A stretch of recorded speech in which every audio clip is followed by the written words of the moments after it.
tu constates peut-être que les motifs d'indignation sont permanents, surtout quand il s'agit de questions politiques. Entre des scandales politiques qui éclatent, des affaires assez douteuses qui peuvent ressurgir, ou alors des mesures profondément impopulaires rejetées massivement par la population et que pourtant tu vois adoptées malgré tout par le gouvernement. Comme c'est le cas par exemple dernièrement de la réforme des retraites de Macron. Mais comment faire pour passer du constat à l'action? Et puis par ailleurs, comment faire pour passer de l'indignation individuelle à l'action collective qui est autrement plus efficace? C'est pourquoi je voudrais te proposer aujourd'hui 4 étapes pour mobiliser un collectif à travers des prises de parole publiques, à travers un discours qui serait tenu par exemple devant une assemblée générale ou dans une réunion d'instances politiques ou syndicales. Première étape, les attaques. En effet, créer du collectif, c'est d'abord le souder autour d'un intérêt commun. Et dans le cadre d'une assemblée générale, de personnel mobilisé ou inquiet devant des mesures qui seraient prises par leur direction sur le lieu de travail ou par le gouvernement, eh bien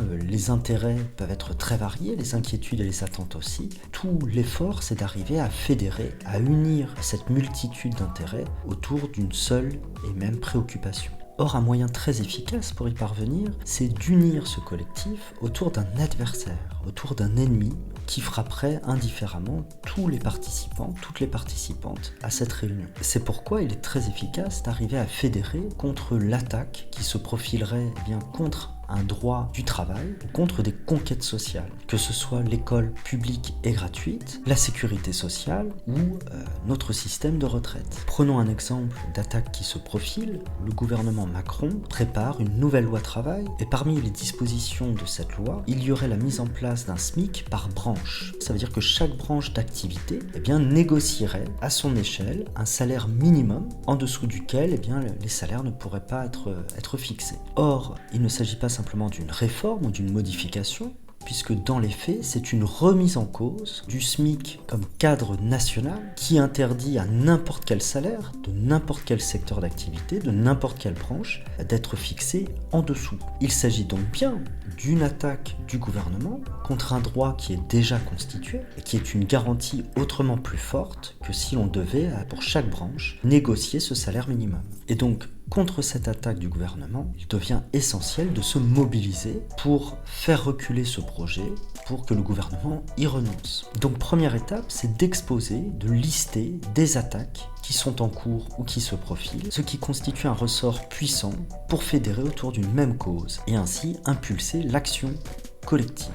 Deuxième étape, la résistance. En effet, la simple liste des attaques qui sont subies ou qui se profileraient peut susciter une sorte de fatalité, une sorte de résignation et un sentiment très profond d'impuissance. Ce qui ferait qu'au final, cela démoraliserait mon collectif, qui se dirait qu'on ne peut rien y faire, qu'on ne peut pas lutter contre ça, et que décidément en face ils sont acharnés, obstinés, ils ne reculeront pas, et donc à quoi bon se battre? C'est pourquoi la deuxième étape est fondamentale, puisqu'elle consiste à montrer que la colère qui est ressentie ici au sein du collectif se retrouve partout, et s'exprime partout ailleurs. Il s'agit donc de montrer ailleurs, partout où cela se manifeste, qu'il y a une volonté de résister, qui nous encouragerait nous-mêmes à vouloir résister. D'où l'importance de citer toute mobilisation dont on a connaissance et qui est sur ces mêmes revendications, préoccupations, face aux attaques qui sont subies par le plus grand nombre. D'où le rôle notamment des appels ou des communiqués qui sont issus d'autres assemblées générales,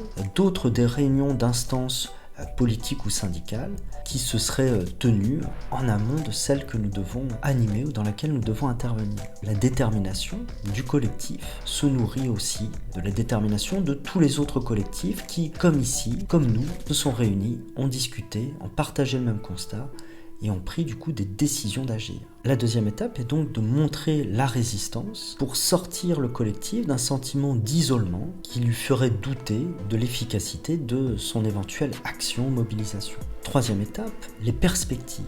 Comment faire pour que mon collectif ne tombe pas simplement dans la thérapie de groupe, sans qu'il n'en sorte rien de concret et que surtout aucune mobilisation ne se produise? Le collectif doit arriver à passer de l'indignation à l'action.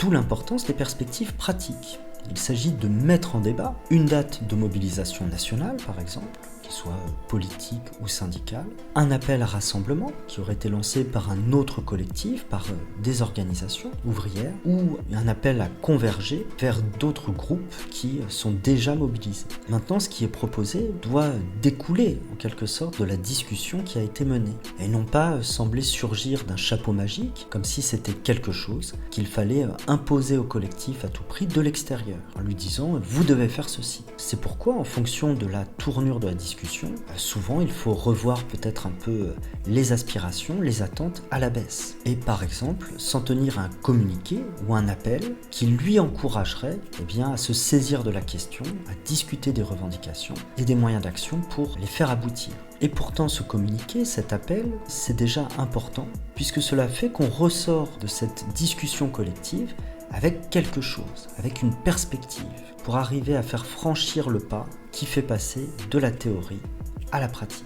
Mais il y a une quatrième et dernière étape, ce sont les obstacles. En effet, un collectif peut très bien valider pour la forme une décision et derrière ne pas du tout s'y tenir, ne pas mettre en œuvre les moyens de la concrétiser. Cet aspect ne renvoie pas à une sorte de paresse, d'absence de fiabilité du collectif lui-même. C'est généralement historiquement adossé au poids qui est exercé par les directions de la classe ouvrière, des directions politiques ou syndicales, qui n'ont pas forcément intérêt à se laisser déborder par la colère, la mobilisation et le mouvement de contestation.